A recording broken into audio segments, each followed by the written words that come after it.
Here we have a polygon circumscribed around a circle. The formula is 2n times the radius times tangent of 360 over 2n. The 360 over 2n comes from the center circle. A circle has 360 degrees, so we divided it by the number of sides times 2. That gives you this angle.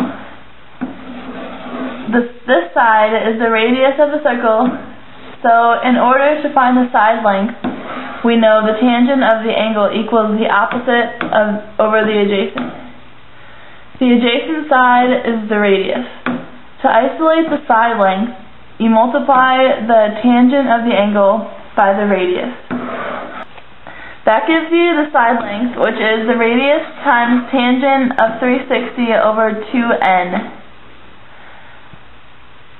The 2n then comes from the number of sides times 2, because we drew an altitude to divide the triangle into 2. That gives us the perimeter of the circumscribed polygon, and that's where the formulas come from.